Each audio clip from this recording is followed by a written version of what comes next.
Welcome back to our channel, where we dive deep into the most dramatic twists and turns of your favorite daytime sagas. Today is a beautiful day to unpack the explosive secrets threatening to tear Los Angeles apart. The tension is palpable, and the stakes have never been higher. Let us get right into the heart of the drama.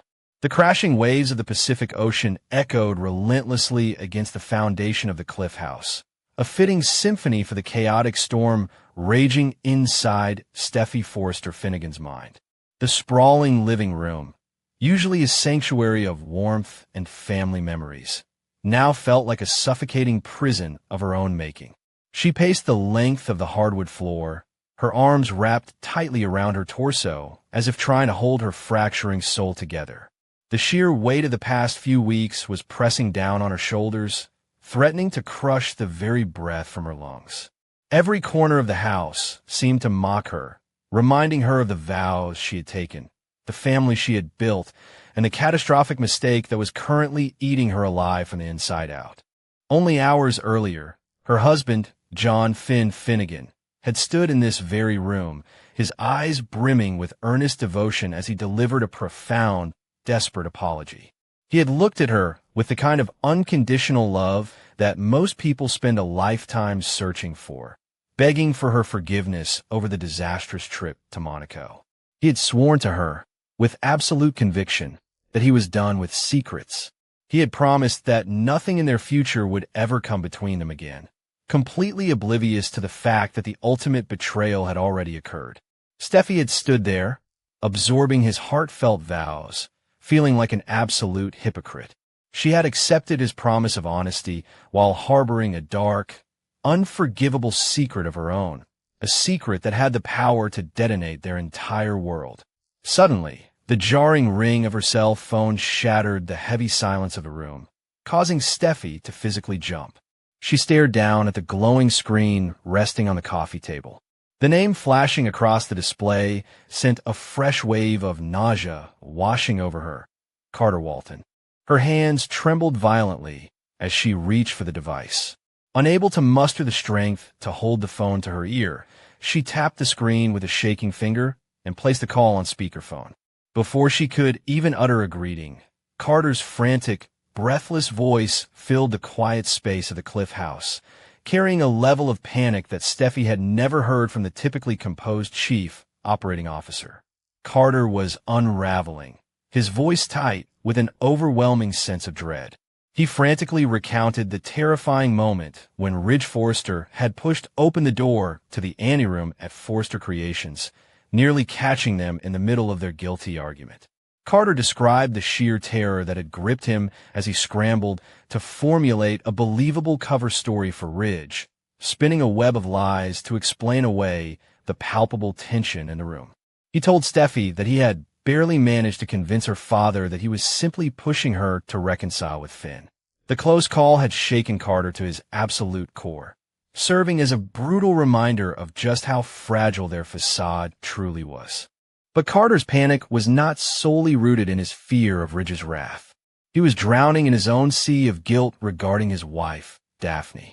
His voice cracked over the speakerphone as he confessed the agonizing torture of looking into Daphne's eyes.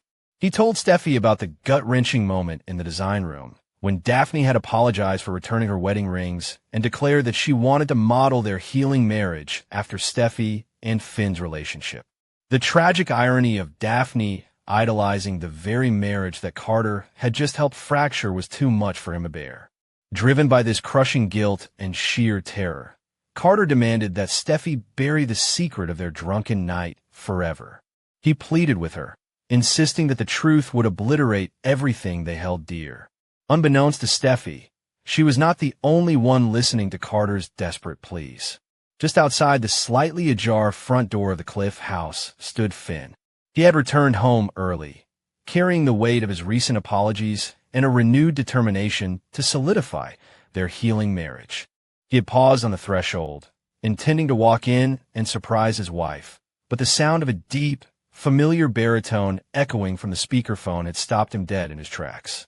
Finn recognized Carter's voice immediately, But it was the frantic, conspiratorial tone that caused a cold knot of dread to form in the pit of his stomach. Instinctively, Finn remained perfectly still in the shadows of the doorway, the cool ocean breeze chilling his skin as he listened to a conversation that was never meant for his ears. Inside the room, Steffi finally broke her silence, her voice trembling with unshed tears. She admitted to Carter that the remorse was eating her alive, chewing through her conscience with every passing second. She described the excruciating physical pain of looking into Finn's trusting, devoted eyes while harboring such a dark betrayal. She told Carter that she felt like she was dying inside every time Finn touched her, every time he promised her a future built on honesty. The guilt was a suffocating blanket, and she confessed that she was terrified of the day Finn would inevitably find out.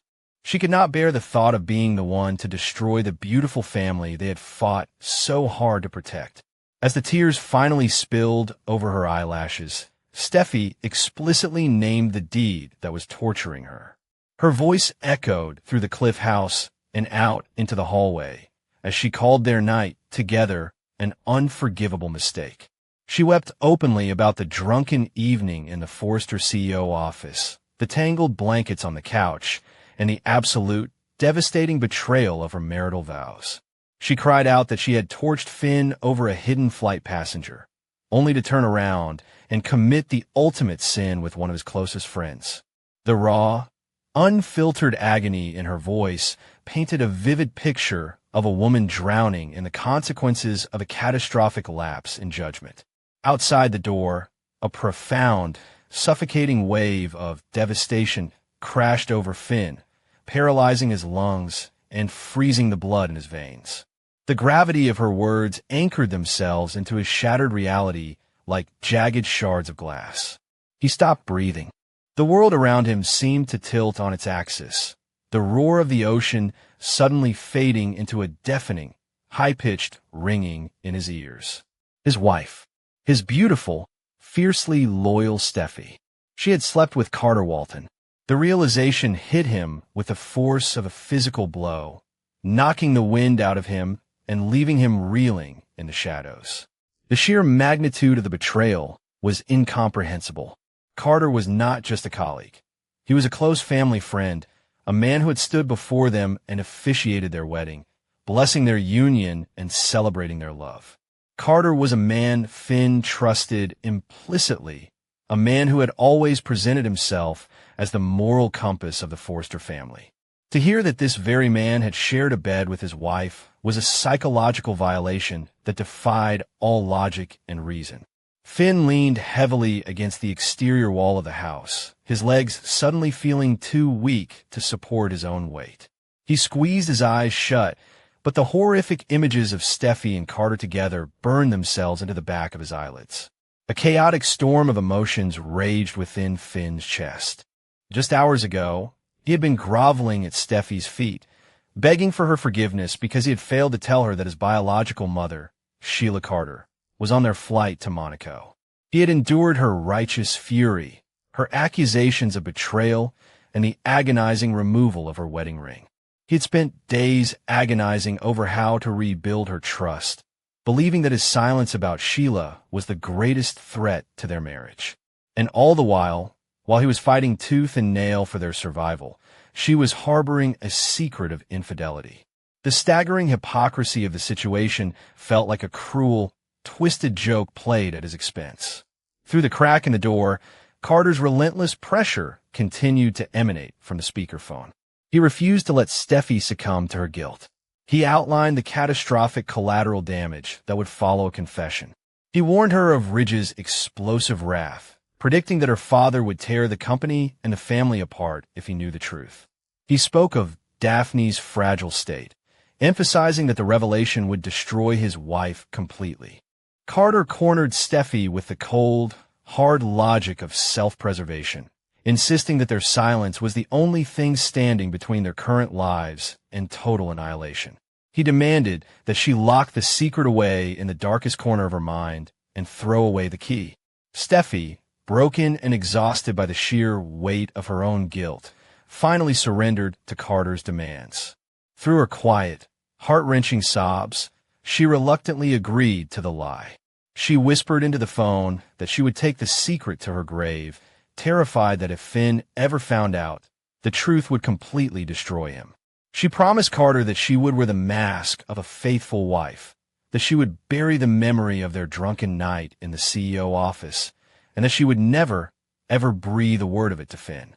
The tragic, agonizing irony of her promise hung heavy in the air, as the very man she was vowing to deceive was standing just inches away, absorbing every single syllable of her deception. The call disconnected with a sharp, final beep, plunging the living room back into silence, save for the rhythmic crashing of the waves outside. Steffi collapsed onto the plush fabric of the sofa, burying her tear-stained face into her trembling hands. She wept with the profound, hollow grief of a woman who believed she had just secured her marriage by sacrificing her own soul to a web of lies. She sat there in the quiet sanctuary of the Cliff House, completely unaware that the walls of her marriage had just been blown wide open, and that the foundation she was so desperately trying to protect had already crumbled to dust. Out in the hallway, Finn remained perfectly still, swallowed by the encroaching shadows of the afternoon. The absolute trust he had just promised, the unbreakable bond he had sworn to uphold, had evaporated into the salty ocean air. A single tear tracked its way down his cheek, a silent testament to the death of the life he thought he knew. He did not storm into the room. He did not scream or demand answers. He simply stood there, a hollowed-out shell of a man, paralyzed by the sheer magnitude of the betrayal. The absolute faith he had placed in his wife had been shattered beyond repair, and as he stared blankly at the wooden doors separating them, Finn realized with chilling clarity that their marriage was now teetering on the absolute brink of destruction.